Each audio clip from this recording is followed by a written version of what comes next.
human race realizes that the only war that's being fought here is for control of our minds and what we perceive as real, and what we choose to respond to. If there's anything that sums up all of indigenous peoples, and I'm not just talking in North America, I'm talking indigenous First Peoples on every continent, Kalahari Bushmen in Africa, in Australia, in Asia, Bidaki Yasin, is the awareness that we are all connected. There is no them and there is no us. There is no division. Because when we start to respect all of that, we begin to respect ourselves. Now there's a major, obvious caveat here. When mankind was living in balance with this planet, human population was fairly stable at about 1 billion people. There are 6.1 billion people on this planet alive today who did not exist before oil and natural gas and nuclear power. There is going to be a die-off. That is a balancing. That cannot be averted. I cannot offer some happy Pollyanna solution to that. Love is the only vibration. It's a higher vibration than fear. Our physical reality is a product of our consciousness, which is a product of what we carry in our hearts. And if we carry fear in our hearts to the point where the consciousness is one of fear, then all we would manifest would be more destruction. The means to save, to resurrect, to make amends with, to reconcile with, to heal ourselves with Mother Earth and everything that lives here will only become available to us once we realize that cooperation rather than competition, that love rather than fear is the only state of consciousness in which we can successfully live. And lo and behold, those are the ways our ancestors lived 40,000 years ago. Those are the ways the Lakota lived on the plain, the way the Apache lived in the desert, the way they lived in South America, the way the indigenous people, they lived in a state of love and balance for everything. But we are drunken humans on this mad, addictive desire for another line of cocaine, another dose of cheap energy, another car, another joke, what? Look at where it has brought us. Now that all of human race stands at the brink of extinction, and we may die, life will go on, spirit's going to be fine, we're just going to go some other place. I don't believe that death is an end, it's a door. You go through it. You know, Crazy Horse, the great mystic, said, the spirit world's more real than this one. He wanted to spend more time there than here. But this place gets to be real hard sometimes. But we stand at this most amazing moment, the end of the fourth sun. There is an answer. 7 billion souls aren't going to make that. I don't think. It would be nice. It might happen. I don't know what miracles lie out there. But one thing that people on this planet it's really starting to sink in is what we've been doing is not working. What the whole human race has been doing. Until you change the way money works, you change nothing. You have to stop infinite growth. We can't feed any more people. We can't fit any more people on the planet. Human population is still growing exponentially, although the die-off is pretty significant now, and it's going to get a lot more pronounced. But beyond all of that now, Fukushima and climate collapse have brought us to a place where we face the end of our species within 17 years. At the outside, 2030, 2040. The only way, if we want to live and if we want children to live after us, is to stop human industrial activity right now. Otherwise, we're an alcoholic, cocaine addict, heroin addict, sitting at a bar stool weighing 80 pounds, anemic, trying to convince ourselves that we look good with AIDS and herpes and all these damn diseases. We're slamming booze down our throat, we're sticking a needle in our arm, we're snorting the line, and we're committing suicide saying everything's under control. It ain't. So we are reaching a climax, and some people would say, and I don't believe this at all, some people would say that Mother Earth is going to kill us like we're an infection. I believe, and it's my experience even now, that Mother Earth, because we are of her, we are her children. We are created from her. What mother cannot love her child? Still loves us unconditionally and is begging for us to wake up.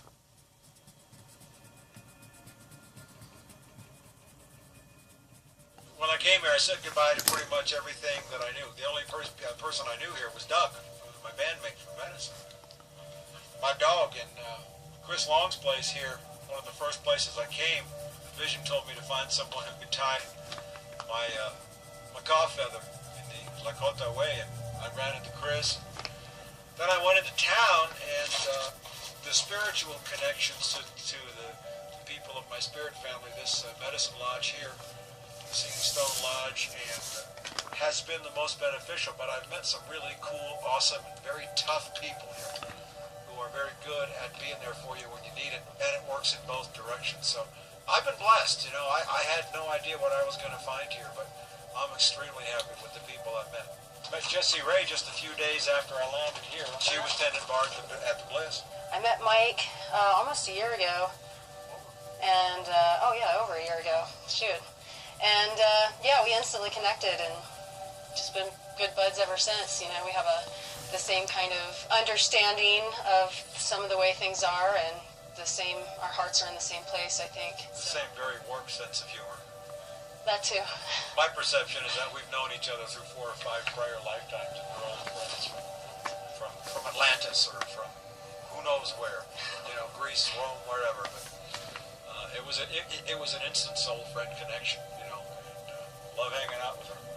The first time I ever came here, I couldn't take my eyes off the mountains. I was just blown away by the solitude and the seclusion, and also the townspeople and how open everyone is and welcoming to each other. You know, I find that if I'm out walking or just being silent and quiet, you know, and really listening and keeping my eyes open, that I can run into all sorts of beautiful things. And, you know, it might not be a fox or a coyote, but just, you know, the plants and the water and the trees all around us. I mean, they're all alive, and they all have a subtle energy that anyone can pick up on if you're paying attention. Especially since my DMT, ayahuasca, and peyote journeys, I do feel and I do sense, I am aware of a connectedness to animals and creatures, and it's an awareness that has grown steadily, not just since I've been here. That was developing in Northern California before I got here. But it's just a way for me to celebrate the fact that everything that I'm looking at here and I'm experiencing is alive and is a relative of mine, so that I can greet relatives the way I would greet humans with relatives who live next to me.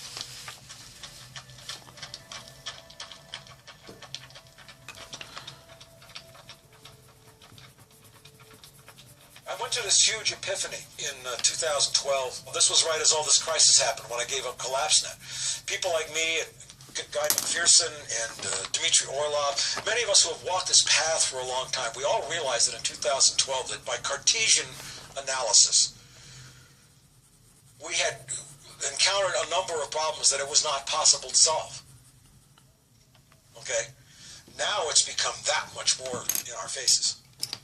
And if I'm happier now, it's because, shit, I've been walking the walk I've been walking for 35 years, being called an idiot, you know, being attacked, threats on my life, being discounted, being a faithful scout who brought the reports back, and over time my reports have been found to be honorable and true. I'm a scout for all two-leggeds. Two-leggeds mean native reference for all human beings. My scouting reports have been good. That's why you're here talking to me now. I'm enjoying this not just because I'm tripping on its exciting times and I'm getting off on the world ending. It's like, I'm so not alone anymore. I was one of the first, man. The scout walks alone. It's the loneliest walk of all, and that's why it's respected. That's why it's hardest. I didn't know this until I met my Indian teacher. That's why the scout's knife is sharp on both edges. This is the scout's knife because it cuts your life to go out into the world of the enemy and see what they are and who they are and how they live and how they operate, and to experience the belly of the beast. You got to bring back a good scouting report. You got to do it with honor. But once you get to the belly of the beast, you have to make your way back light, to balance. And the scout walks alone. It's hard. And I didn't appreciate all this, fully until now. But so when I say I'm getting off on this, I'm sorry. You have to allow me that I spent a lifetime earning the right to smile when I realize that I'm not alone and I see other really exceptional people rising up and innovating and kicking ass and leading.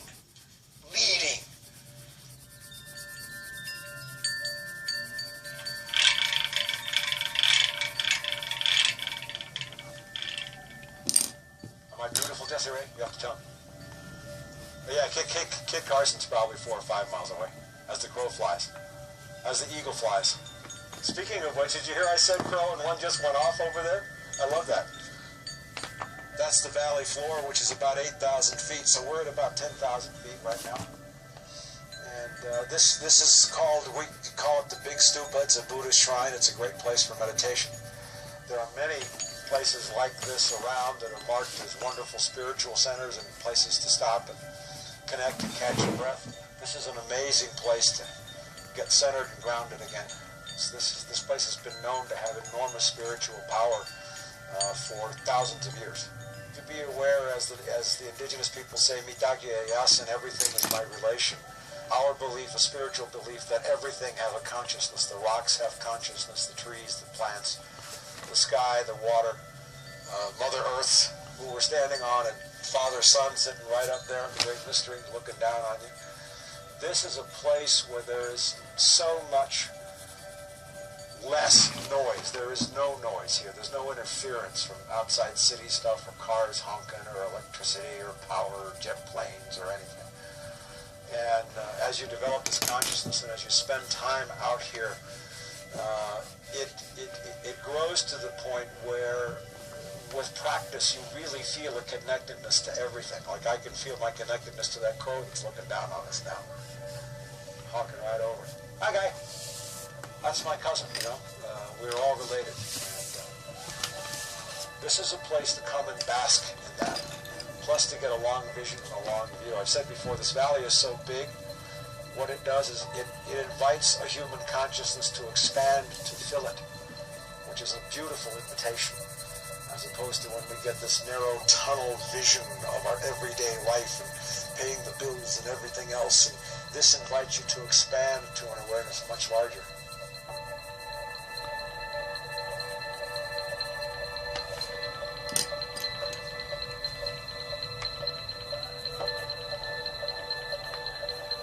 Somebody asked me, to slow down on my Facebook page and remember the everyday man. And I said, I gave up on the everyday human a long time ago. Now I only serve the exceptional ones. I serve the warriors. I serve the ones who are out there, who are the best of the best. And that makes us all sharper together because nobody's as smart as all of us. I get feeds from all over the world. And I can really see and participate in this awakening that is taking place. And it's one of those great dramas. Will the awakening happen in time to make a difference? And I don't know that it does make a difference. And this is where I've come to just in the last 2 or 3 weeks, looking at climate collapse in Fukushima, which is that I think we're all dead. But I'm utterly convinced that the state of mind we're in when we die will make all the difference in the universe as to where we find ourselves once we've walked through the door.